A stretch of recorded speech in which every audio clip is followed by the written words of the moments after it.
The State Department is reviewing a new video showing an American-Canadian family pleading for their freedom in Afghanistan. Caitlin Coleman and her Canadian husband were abducted 4 years ago while backpacking in a terrorist hotspot in Afghanistan.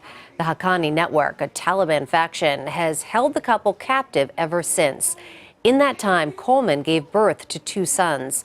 In this new video, the couple asked President Obama and President-elect Trump to help release them. Margaret Brennan has more.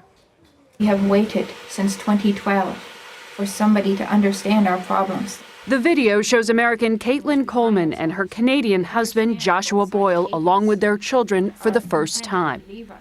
Around ages 4 and 2, the boys appear healthy, but their clothing is dingy and their hands and faces appear unwashed. My children have seen their mother defiled. Coleman pled for President Obama to secure their release from what she called a Kafkaesque nightmare. Obama, your legacy on leaving office is probably important to you. The Obama administration has been trying to bring Pennsylvania native Caitlin Coleman home since 2012. She's being held by the Haqqani Network, a terrorist group affiliated with the Taliban. She and her husband disappeared while backpacking through a part of Afghanistan known to be an insurgent stronghold. At the time, Coleman was pregnant with their first child. They are willing to kill us. In an August video, Coleman warned that their lives were at risk.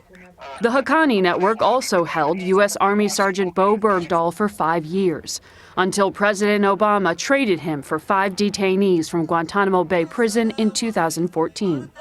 At the conclusion of the video, Coleman urges President-elect Donald Trump to meet her captors' demands. They want money, power, friends. You must give them these things.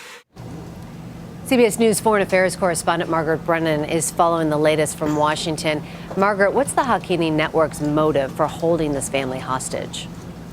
Well, the Haqqani Network is a terrorist organization in the view of the United States government, and they are aligned with the Taliban, fighting alongside them on the battlefield. They're responsible for the deaths of many American troops over the past few years of the U.S. engagement in Afghanistan. So that said, what we know with the case of what they've done in the past with kidnapping people, it's often for some kind of leverage, whether it's financial. You did hear in that video Mr. Boyle and Caitlin Coleman talk about, we can talk about compensation later. Let's talk about, the proposed swap that many believe is a reference there to a senior Haqqani commander who is in an Afghan prison. So it's believed to be a negotiating point, basically using Americans as leverage. It's a tactic that has been used for many, many years by the Haqqanis.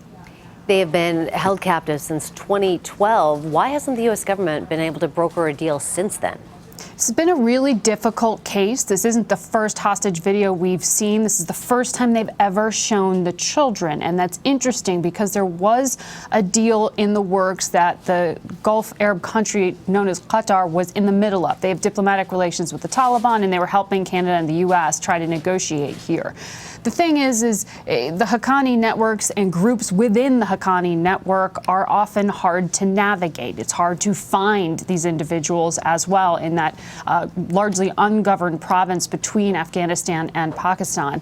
And one of the challenges for the Obama administration is basically you and I, civilians, aren't viewed the same way as someone who's in the U.S. military. That was the justification for swapping prisoners to get back Sergeant Bo Bergdahl. If you remember, that was a very controversial case for President Obama to have authorized. When it comes to civilians, the script isn't clearly written. And the Obama administration has really struggled as they've seen Americans taken hostage in Syria, in Iraq, and other places to try to see how they can negotiate to get Americans back without in some way essentially raising the price on American heads. Margaret, as you mentioned, seeing the children is very powerful. Will this video have any type of persuasion or lasting impact on the release? You've got to believe it's very hard for the families of Caitlin Coleman there in Pennsylvania and the family up in Canada to see their grandchildren in this way and their children making this appeal to get them out soon. In the video, they warn that their lives are at risk here. We don't know. Does this change the terms? Does this up the negotiation? But what we know cynically, politically here, Caitlin Coleman specifically said to President Obama, "Don't be Jimmy Carter." a reference, some would say, to Jimmy Carter's failed attempts to negotiate the release in 1979 of American hostages in Iran.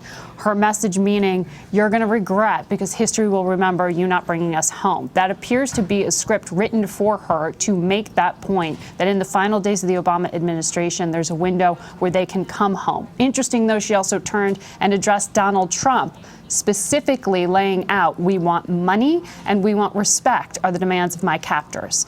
So we're going to have to see. We don't know. This is uncharted territory in many ways, what the rules are with negotiating for hostages, if you have to go through second and third parties to do so, and how will the Trump administration deal with this?